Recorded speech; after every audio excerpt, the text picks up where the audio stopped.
Hello and welcome to this episode of Central Intelligence. I'm Madeline Bauer. And I'm Alsea Ligon. This week, we climb to remember September 11th. We also shed light on a unique kind of pollution.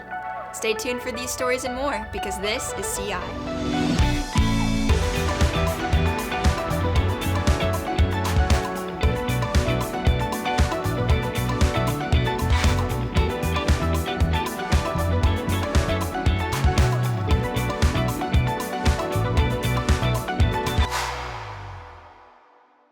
For teens in 2024, it can be difficult to understand the cultural and personal impact of the terror attacks on September 11th. Madeline Bauer and Emily Neal find their own connections in the Springfield area 9/11 stair climb. I can remember walking into college campus. I was going to Southwest Baptist University at the time. I was a firefighter here in Springfield. I was a junior in college at Missouri State. I was going to work. It was probably the first time I really experienced true grief. My wife called me and she said that a plane had hit the World Trade Center. It really seemed almost more like you were looking at a movie instead of actually looking at real life events. I remember it was just very silent. Complete silence. There was no sound. There's no planes flying overhead. There's no cars on the road. There was just silence. September 11th, 2001. A normal Tuesday in New York City. But at 8:46 a.m., the world changed forever. The peaceful morning shattered when American Airlines Flight 11 crashed into the North Tower of the World Trade Center. A gaping hole erupted in the side of the building, sending thick, black smoke spiraling into the sky. 17 minutes later, United Airlines Flight 175 smashed into the South Tower. Thousands of people evacuated the buildings, running for their lives while firefighters, police officers, and first responders raced towards the devastation, determined to save as many lives as possible. The bravery of these men and women was unmistakable as they ascended 110 flights of stairs, knowing the danger, but refusing to turn back. The North Tower stood for another 29 minutes before it too collapsed. Thousands were dead. The towers, once symbols of American strength and commerce, were reduced to smoking rubble. 343 New York firefighters lost their lives that day.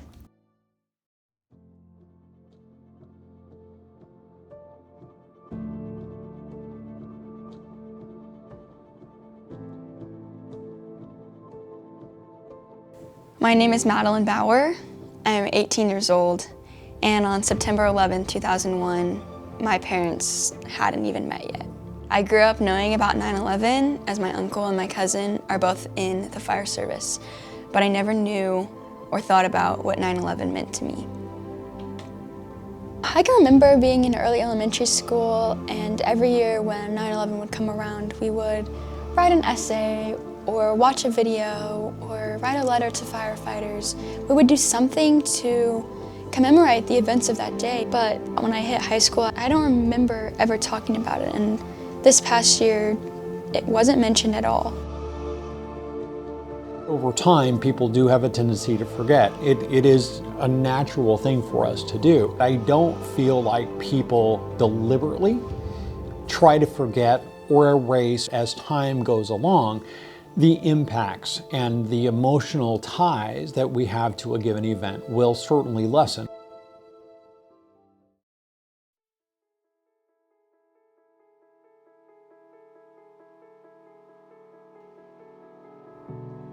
I found out about the Springfield area stair climb, an annual event where first responders and members of the community come together to never forget.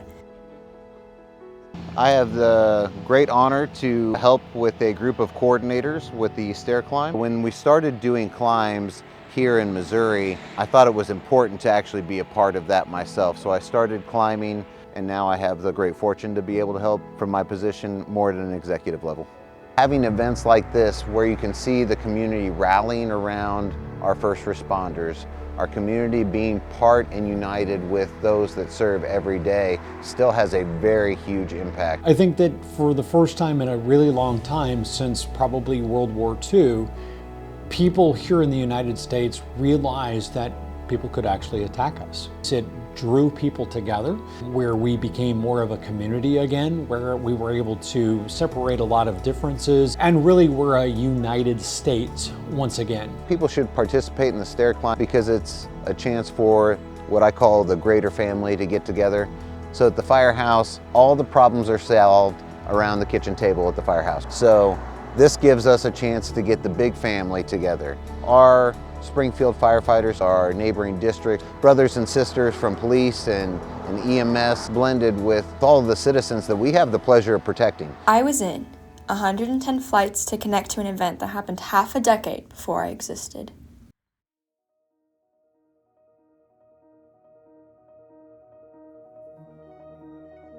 We're starting to climb. I'm low-key nervous, but I don't really know what to expect. It's crazy. There's like people of all ages here. I was probably the only person I saw that was just by myself, but as the climb went along and we got farther, I got to hear the stories of the people around me and kind of connect to the experiences of the people that have come before me. 343 firefighters that lost their lives in one day. It's a lot of people. The events of the day on 9/11 isn't really the true story. The real story is all the lives that were lost, all the families that were impacted, the fact that there were people that responded that for years and decades afterwards, even to this day, are still suffering illnesses, cancer, and those kinds of things. And so, when you think about the scope and breadth of that day, it is as much relevant today as it was on the day that it actually happened. They put up pictures of all the fallen heroes. Some people are walking for heroes specifically. So it's cool to see them find the people they're walking for. You're doing the homework, you're realizing what they sacrificed and what we can do as a country to come together. Quarter of the way through. This is pretty hard, not even gonna lie. I grew up in a time where there was always security in the airport, and there's just a lot of things that came after 9/11 that we don't even think about, or I don't even think about. Everyone here has a purpose or knows someone impacted by 9/11. I almost feel out of place because I wasn't even born yet. It's not just something to talk about, it's something to physically experience. It's the effort, and it's also drawing people together to help everybody remember and to have an experience that we all share, even 2+ decades after the actual day. Getting really close to the end. I only have maybe 5 flights left. I just have to keep remembering what I'm doing this for. I did it. I completed it. People should never forget. You should do this. You should experience this for yourself.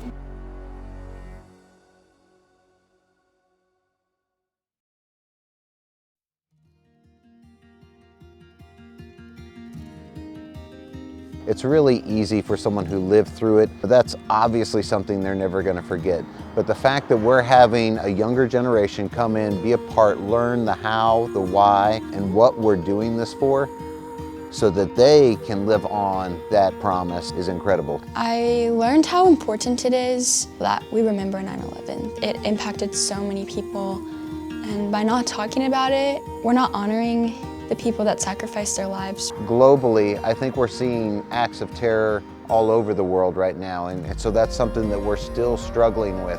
Our country is so divided, and I hope for a world where we can remember that we can get back to a place where we are a United States, and we can get back to a place where we're kind to each other and we uplift each other instead of letting divisions tear us apart. September the 11th is a notable event that we have to continue to remember, not just reading in a textbook or seeing a video of or something like that.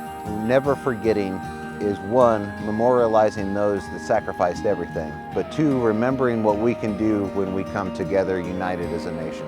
Never forgetting is so, so important, especially for young people that didn't live through it. It's important to connect to the events of the past so that we can go into the future united and together.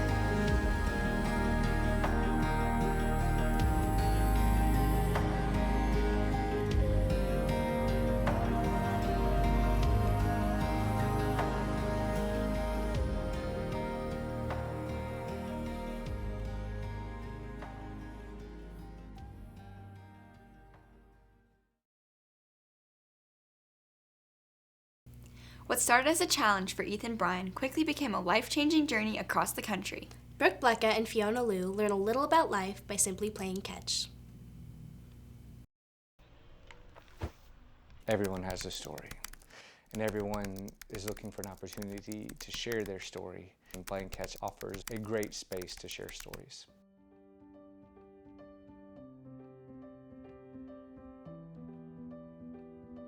I have played baseball most of my life. I'm not a professional baseball player. I'm just a guy who throws a ball and who talks to people and looks for stories. It's really not about playing catch at all, but it's all about the chance to connect with another person.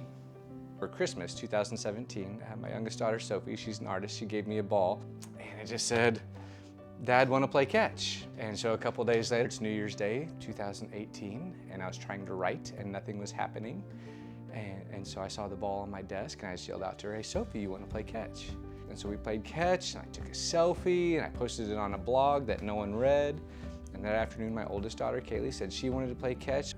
Played catch with both my daughters on January 1st, 2018. And they said, "Dad, what would happen if you played catch every day for a year?" And so, because of their encouragement, because of their persistence, I did, and it was fantastic.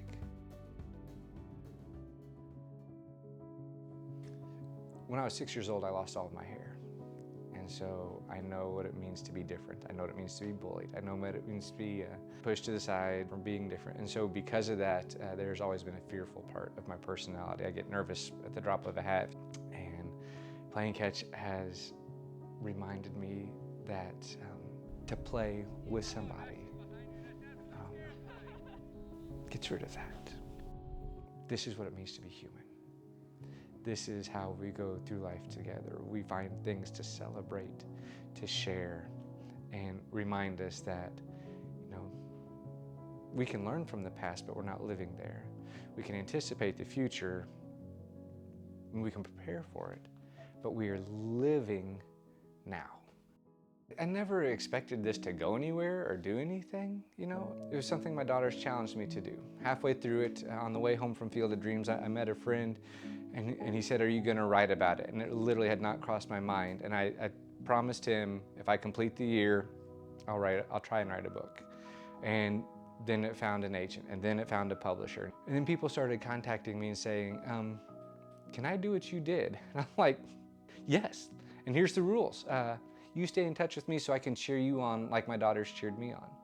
And so the book had barely been published a week, and I get an email from this guy. His name is Jason. He said, I want to try it." Fantastic. Well, about a month and a half into it, he's diagnosed with brain cancer.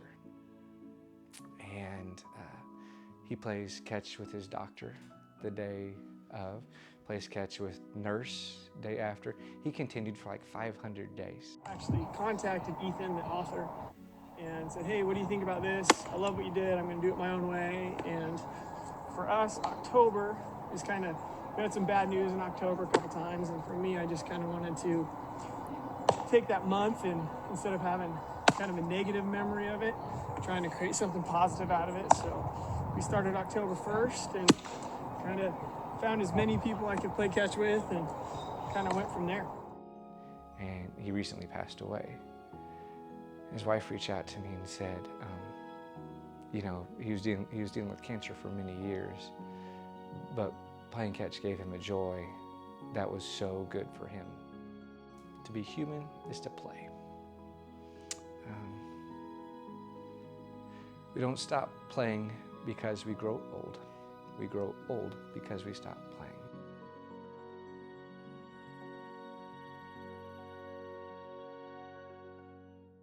Darkness is a valuable natural resource that we can easily take for granted. Lily Bartlett and Alex True share some illuminating thoughts on the dangers of light pollution.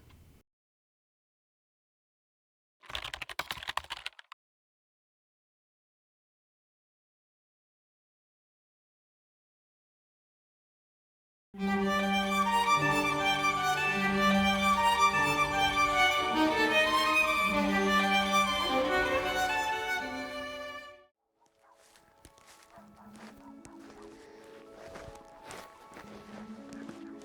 glow of a city night comes in through my window and keeps awake my always empty stomach and heart. Night skies look sick with green and don't take well to light pollution. Sleep doesn't come easy to someone so restless, though I need the fulfillment of oblivion now more than ever. Light pollution is the excessive, misdirected, or invasive use of artificial light. From small lights to large high beams, we've illuminated our world so brightly that we've obscured one of nature's most fundamental spectacles, the night sky. Gosh, how has light pollution changed over the decades and what's driving it? Well, I mean, it's urban sprawl, just cities growing larger and larger, development. Every time a new housing subdivision goes in, it gets lit. It can be lit well. Light pollution stems from poor outdoor lighting practices. And by that, I mean light that is spilling everywhere, including up into the sky. As an astronomer, when I think of light pollution, I usually think of the sky being washed out because of all the city lights. I mean, I have to drive an hour from Kansas City in order to be able to see the Milky Way at all. I'd like to think that if everybody would just keep their own light on their own property, this whole problem would go away. There's something that we call light trespass, where the light from that is originating on a neighboring property is spilling onto your property, and you may or may not want it there. But it's very, very common, very typical for people to install security lights or insecurity lights, as the case may be, floodlights that are aimed up at high angles, so the light is going everywhere except under the light. If you aim it down, it works much better. Wildlife is also affected by artificial lights. Nocturnal animals need complete darkness to live. Without that, they have a hard time surviving. Light pollution can impact bird behaviors in many different ways. The most significant one is their migration patterns.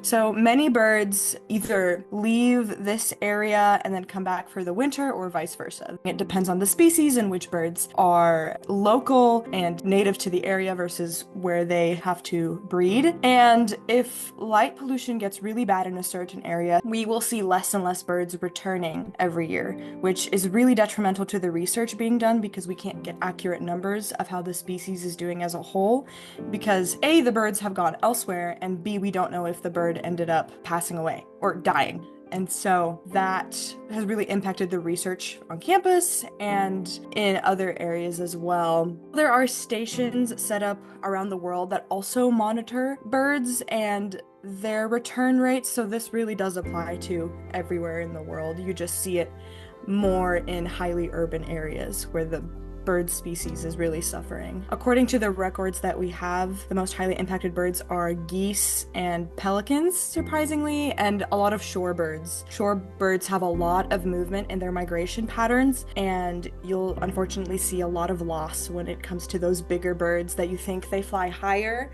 And so buildings that are taller often catch them, unfortunately, because those buildings have the most glass as well. So on top of the light that may be hurting the birds, they can't see that there is also something blocking their flight pattern. Light pollution isn't just about losing the stars. It affects humans in many different ways, from human health to ecosystems and even energy consumption. Even our sleep is affected. It's been demonstrated over and over again that exposure to too much artificial light at night suppresses melatonin production. Now, melatonin is, it's not really a hormone, it's a molecule, but it facilitates sleep. So again, if you're sleeping in a other than dark environment, you will have melatonin suppression. And if you don't get restorative sleep, then your health can suffer. It really is a problem. It's different from other forms of pollution. I mean, you can talk about polluted water and air, that it's poor for your health. Light pollution, it's more subtle than that. So it's more difficult a source of pollution to challenge. So why should we care? The night sky is more than just a backdrop. It's a critical part of our history, culture, and environment. Maintaining it means helping to preserve our night skies.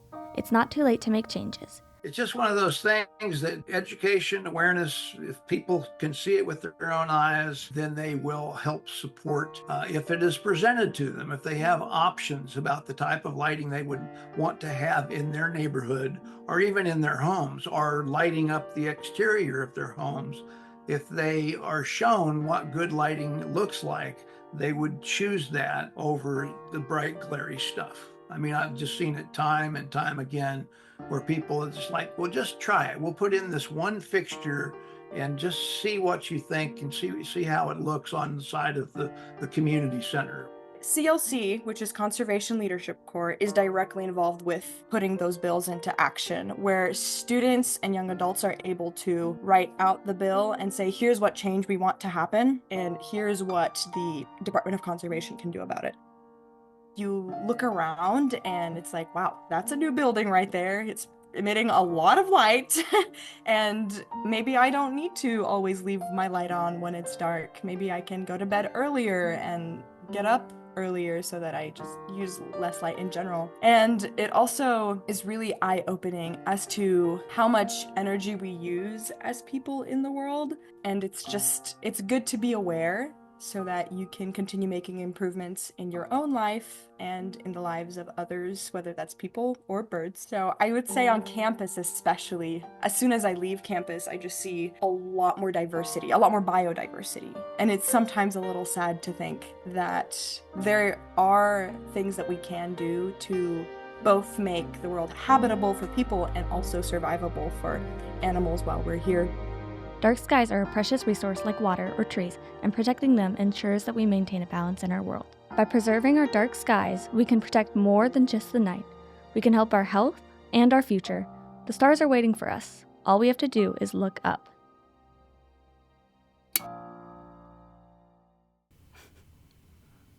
Seeing New York City for the first time can be life-changing, especially for an aspiring actress and theater major. Lauren Tiao and Reese Smith take us on location to the Big Apple to see the city through the eyes of Keely Downer.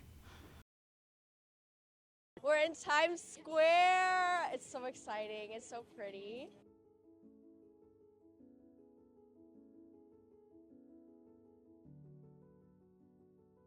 It's so exciting to be here, and it's sad that it's the last day. It doesn't feel real. I feel like I'm gonna go home and it's gonna be a fever dream. I don't know, it's so exhilarating being here and seeing everyone. It's a little crazy, but it's definitely exciting. Oh, the theater kid side of me is absolutely going insane. On Friday night, I think was the craziest because I was just we had just seen Great Gatsby and it was so amazing. And I was just literally Friday was the best day of my life. And even still, it's you know, I just feel I'm gonna wake up and gonna be a dream, but it's not, which is crazy that I'm actually here.